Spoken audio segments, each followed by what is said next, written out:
خداوند به وعده خود وفا کرد و مهدی به دنیا آمد. ای احمد ابن اسحاق، به خدا قسم روزگار غیبت فرا می رسد، فتنه های زیادی روی می دهد و همه هلاک می شوند. امام راه نجات از فتنه ها را نشانمان داده. انا بقیت الله، من ذخیره خدا هستم.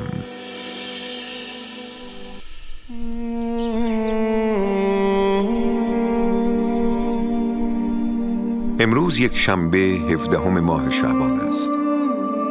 3 روز است که این نوزاد آسمانی به دنیا آمده. امام عسکری علیه السلام در خانه خود نشسته است و به موضوع مهمی فکر می کند. از طرفی باید ولادت مهدی علیه السلام از حکومت عباسی مخفی بماند و از طرف دیگر باید شیعیان از این موضوع باخبر شوند. شیعیان باید حجت خدا را بشناسند. مهدی علیه السلام امام 12 آنهاست. باید مهدی را به آنها معرفی کند تا در آینده دچار فتنه نشوند. امام عسکری علیه السلام می داند که در آینده عده‌ای پیدا خواهند شد و ادعا خواهند کرد که امام 11 از دنیا رفت و هیچ فرزندی از او باقی نماند. باید فتنه آنها را خنثی کرد. اما معرفی مهدی به شیعیان کار ساده ای نیست. کافی است یکی از جاسوسان خلیفه بو ببرد و به خلیفه گزارش بدهد. آن وقت دیگر جان امام و خانواده اش در امان نیست. باید دید امام چه چاره‌ای می‌اندیشد. همسفرم، دیگر وقت بازگشت است. خودت می‌دانی که ما نباید در این شهر زیاد بمانیم، وگرنه مأموران مشکوک می‌شوند. باید آماده سفر شویم.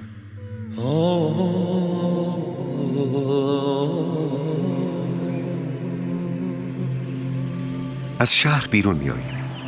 سواری را میبینیم که آشنا به نظر میآید. او یکی از یاران امام عسکری است.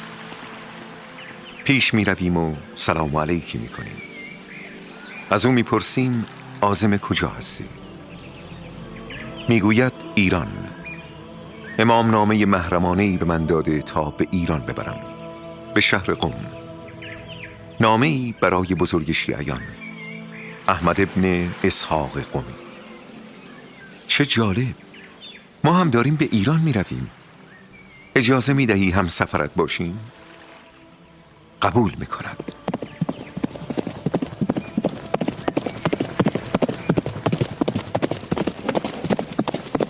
دشت‌ها، کوه‌ها و صحراها را پشت سر می گذارند.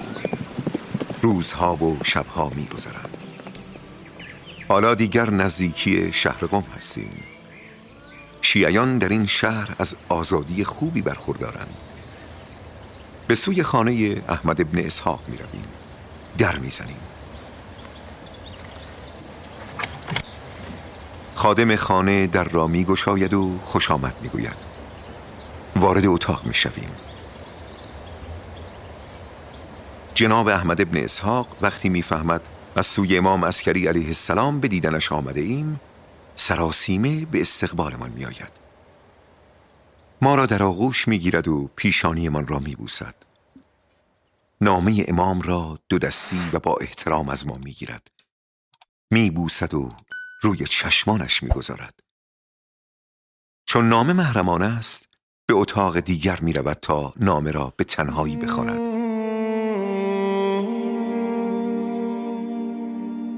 دقایقی می گذرد. احمد ابن اسحاق با چشمانی خیس از اشک باز می گردد.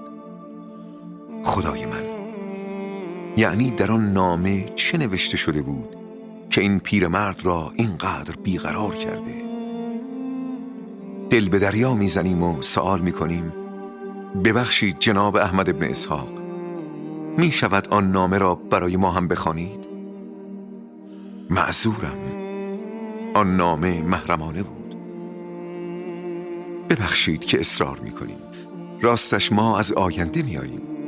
ما از دوستان مورد اعتماد امام عسکری هستیم. می‌خواهیم این نامه را برای آیندگان نقل کنیم. احمد ابن اسحاق از جای بلند می‌شود و به اتاق دیگر می‌رود. چون باز می‌گردد نامه امام در دست اوست. نامه را بر دیده می‌کشد و آن را باز می‌کند و شروع می‌کند به خواندن. به نام خدا. ای احمد ابن اسحاق، آگاه باش که خداوند به وعده خود وفا کرد و مهدی به دنیا آمد. این مطلب را نزد خود نگاه دار و به مردم قم نگو. من این خبر را فقط به دوستان خصوصی خود گفتم و دوست داشتم که تو هم از آن با خبر شوی تا قلبت شاد شود، همانطور که خدا قلب مرا شاد کرده است. چشمان ما هم از اشک خیس می شود. واقعا خدا را شکر که منجی عالم در این دنیا قدم نهاده است. حالا وقت آن است که زحمت را کم کنیم و از جناب احمد ابن اسحاق خداحافظی کنیم. هم سفر خوبم. فکر می کنم خیلی در این سفر خسته شده ای. فعلا به خانه‌ات برو و کمی استراحت کن. مطمئنم دوباره هم سفر می شدیم.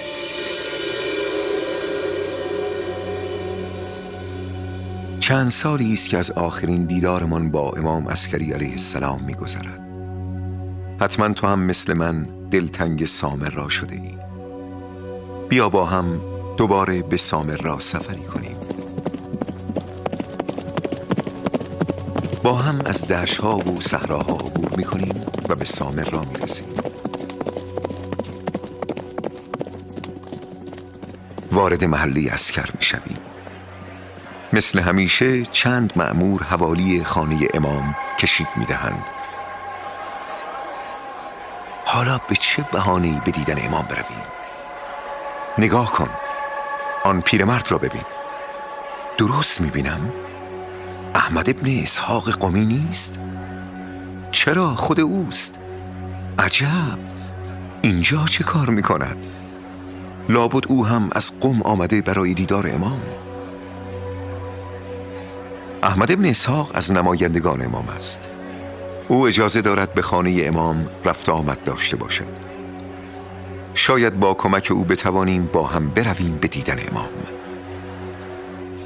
جلو می رویم و سلام علیک می کنیم. جناب احمد ابن اسحاق ما را می شناسد. همدیگر را در آغوش می گیریم و معانقه می کنیم. ببخشید جناب احمد ابن اسحاق، راستش ما دلمان برای دیدن امام لک زده. می شود به مأموران بگویید ما هم از همراهان شما هستیم؟ شاید اجازه دادند با شما برویم دیدن امام. احمد ابن اسحاق می پذیرد. با هم به سوی خانه امام می رویم.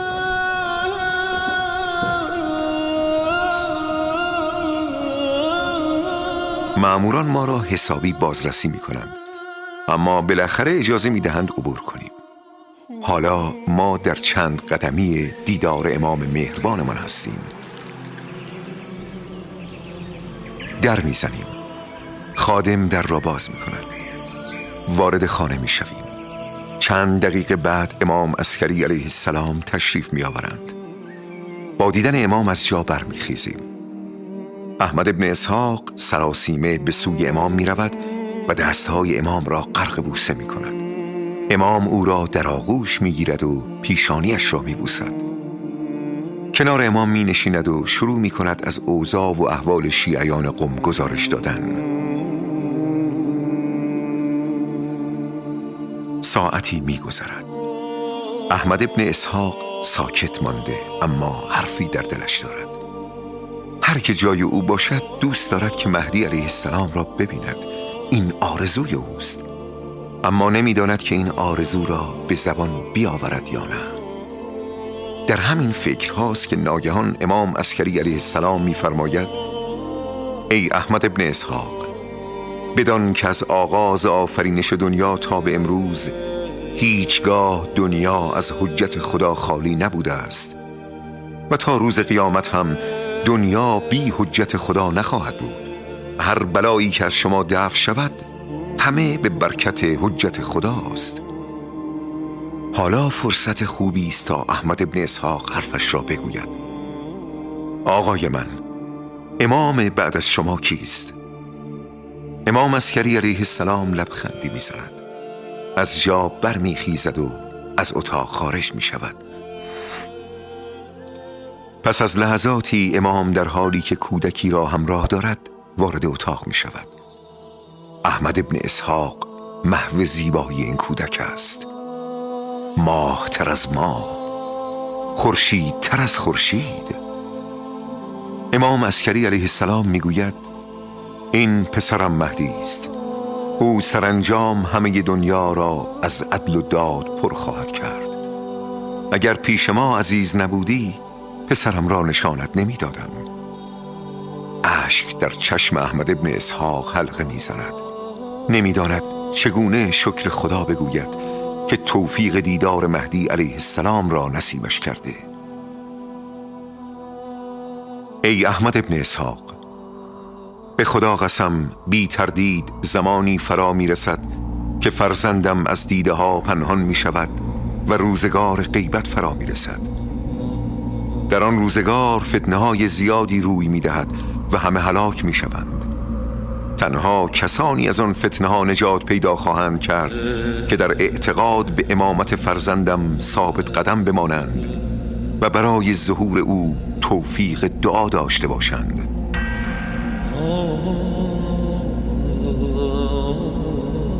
فرمایش امام عسکری علیه السلام دل ما را می‌لرزاند. خدایا، چه فتنه هایی در راه است که امام عسکری این گونه هشدار می‌دهند. اما مهم اینجاست که امام راه نجات از فتنه ها را نشانمان داده. هر که بخواهد در روزگار غیبت اهل نجات باشد باید به دو اصل توجه کند. اول، ثابت بودن بر اعتقاد به مهدی علیه السلام و دیگر دعا کردن برای ظهورش. ناگهان صدایی توجه من را به خود جلب می کند. انا بقیت الله، من ذخیره خدا هستم. آری، این صدای همان کودک چند ساله است. مهدی علیه السلام بقیت الله است، او ذخیره خداست، او یادگار همه پیامبران است. همسفرم، امروز که مهدی علیه السلام در آغوش پدر است و بیش از 3 سال ندارد، خود را بقیت الله معرفی می کند. فردا نیز خود را این گونه معرفی خواهد کرد. فردای ظهور را می گویم، فردایی که در انتظارش هستی. وقتی خدا به مهدی علیه السلام اجازه ظهور بدهد، او به کنار کعبه می آید، به خانه توحید تکیه خواهد زد و این آیه را خواهد خواند: بقیت الله خیر لکم ان کنتم مؤمنین. اگر شما اهل ایمانید بقیت الله برایتان بهتر است. آن روز صدای مهدی علیه السلام در همه دنیا طنین انداز خواهد شد. من بقیت الله و حجت خدا هستم. آری، واقعا او برای ما از همه بهتر است. به امید دیدن آن لحظه های نورانی.